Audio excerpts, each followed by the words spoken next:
शिक्षाप्रद एवं प्रेरणादायक कहानियों की कड़ी में सुनते हैं आज की कहानी। एक बार एक मुसलमान डाकिया घनश्याम नाम की चिट्ठी लेकर लिखे हुए पते के अनुसार एक मंदिर पर पहुंचा। उसने पुजारी से घनश्याम जी को बुलाने के लिए कहा।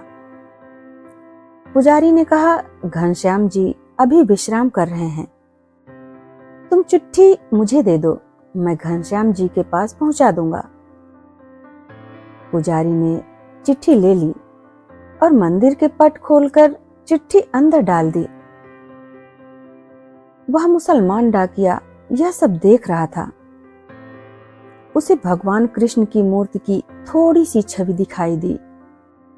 वह पूरी तरह से देख भी नहीं पाया था। तभी पट बंद हो गए। अब डाकिये को मूर्ति के प्रति एक आकर्षण सा उत्पन्न हो गया। वह उस मूर्ति को देखने के लिए लालायित था। उसने पुजारी से बार बार विनती की कि एक बार वह पट खोल दे, लेकिन पुजारी ने उसे वहां से भगा दिया।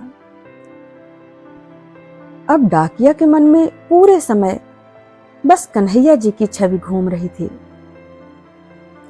उस डाकिये ने उस बांसुरी वाले को देखने के लिए स्वयं चिट्ठियां लिखनी शुरू की और घनश्याम जी के मंदिर में पहुंचाने लगा। वह सोच रहा था कि जब यह पुजारी पट खोलेगा तब मैं नजर भर के देख तो लूंगा, लेकिन पुजारी ने मना कर दिया और डाकिये को वहां से दुत्कार कर भगा दिया। अब वह मुसलमान डाकिया अपने घर आया। उसने जिस दिन से भगवान श्री कृष्ण की मूर्ति देखी थी, वह ना तो सही से नमाज पढ़ पा रहा था, ना ही कलमा पढ़ पा रहा था। वह अपनी सारी चीजें भूल रहा था। वह जो भी करना चाहता, उसकी नजरों के सामने बस वही बांसुरी लिए छवि दिखाई देती। कुछ दिनों के बाद उस डाकिये की स्थिति ऐसी हो गई कि उसने खाना पीना छोड़ दिया और मंदिर के बाहर जाकर बैठ गया।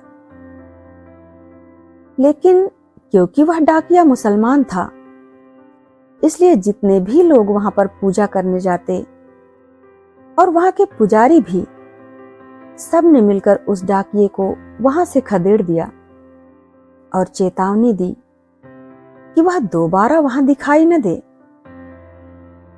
उस डाकिये ने प्रण किया कि जब तक वह बांसुरी वाले से मिल नहीं लेता, एक बूंद पानी तक नहीं पिएगा। 3 दिन बीत गए। जब उसकी हालत मरने जैसी हो गई, वह मूर्छित अवस्था में पड़ा हुआ था। तभी अर्धरात्रि को उसके सामने एक प्रकाश पुंज के साथ कन्हैया जी उपस्थित हुए।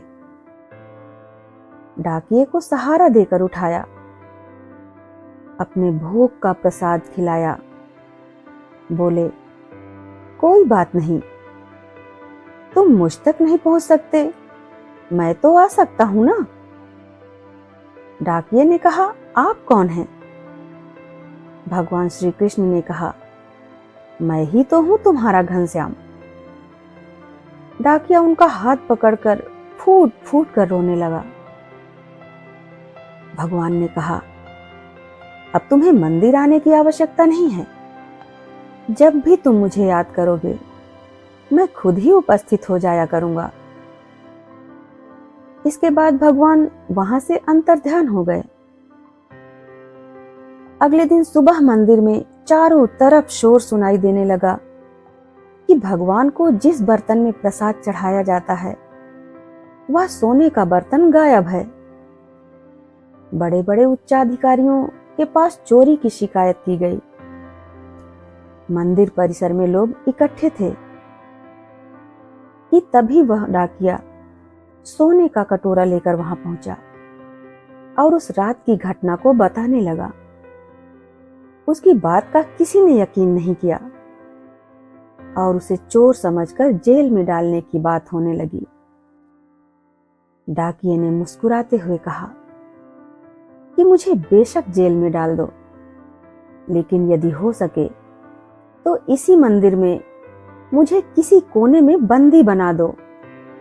मैं खुशी खुशी जीवन बिता दूंगा, क्योंकि मुझे पता है कि चोर मैं नहीं, चोर तो तुम्हारा घनश्याम है, जिसने मेरे हृदय, मेरे धर्म की चोरी की है।